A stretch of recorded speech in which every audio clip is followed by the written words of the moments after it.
Morning students, आज हम एक थ्योरम का प्रूफ करेंगे जिसमें हम ये प्रूफ करेंगे कि multiplicative inverse of each non zero element of R is unique. हम ये प्रूफ करेंगे कि जो मल्टीप्लिकेटिव इन्वर्स होता है आर में ऑफ नॉन ज़ीरो एलिमेंट वो एक यूनिक होता है। तो इसका हम प्रूफ करेंगे। ठीक है,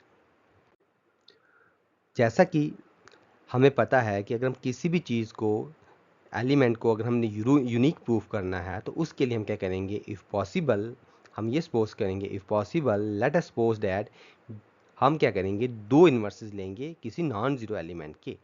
means if possible let us suppose that b and c be the two multiplicative inverse of a non zero element, means of zero is not equal to a belongs to R, such that क्या होगा, a dot b is equal to b dot a is equal to 1 and a dot c is equal to c dot a is equal to 1। ठीक है, तो हमने क्या किया, हमने कोई नॉन जीरो एलिमेंट के हमने टू इन्वर्स ले लिए, यानी b और c ले लिए। अगर b और c उसके मल्टीप्लिकेटिव इन्वर्स हैं तो डैट मीन जब हम उनको मल्टीप्ली करेंगे यानी a डॉट बी, तो हमारे पास यहाँ पे आइडेंटिटी एलिमेंट आ जाएगा। और हमें पता है कि आइडेंटिटी एलिमेंट इन आर जो होता है multiplicative identity element in R वो 1 होता है, यानी a dot b is equal to b dot a, वो हमारे पास 1 आ जाएगा। एंड और अगर सी भी इन्वर्स है तो यानी a dot c is equal to c dot a is equal to 1 आ जाएगा। ठीक है, तो ये हमारे पास डेफिनेशन आ जाएगी मल्टीप्लिकेटिव आइडेंटिटी एलिमेंट की। ठीक है, अब उसके बाद हमने क्या प्रूफ करना है, हमने ये प्रूफ करना है कि b इज इक्वल टू सी होता है।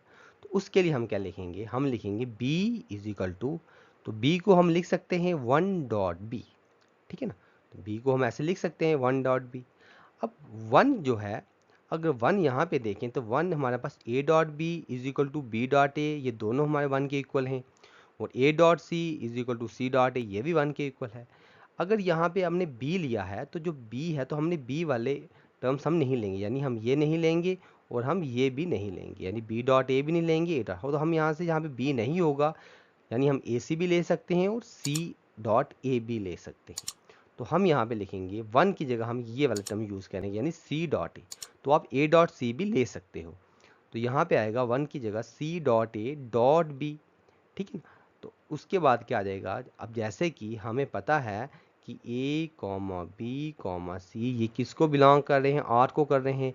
और हमें पता है कि जो एसोसिएटिव प्रॉपर्टी होती है, एसोसिएटिव प्रॉपर्टी जो होती है अंडर मल्टीप्लिकेशन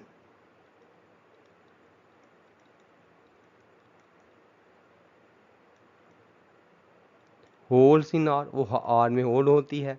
ठीक है, तो यानी जो हमारी c dot a dot b को हम लिख सकते हैं c dot a dot b, यानी हम ब्रैकेट शिफ्ट कर सकते हैं। तो विच इज इक्वल टू, लेकिन ए डॉट बी जो यहाँ पे हमें दिया है 1 के इक्वल है, तो यहाँ पे आ जाएगा 1, यानी C dot 1 which is equal to आ जाएगा सी। देयरफॉर हमने ये प्रूफ कर दिया है कि b इज इक्वल टू सी है। तो that means therefore multiplicative inverse of each non zero element in are is unique.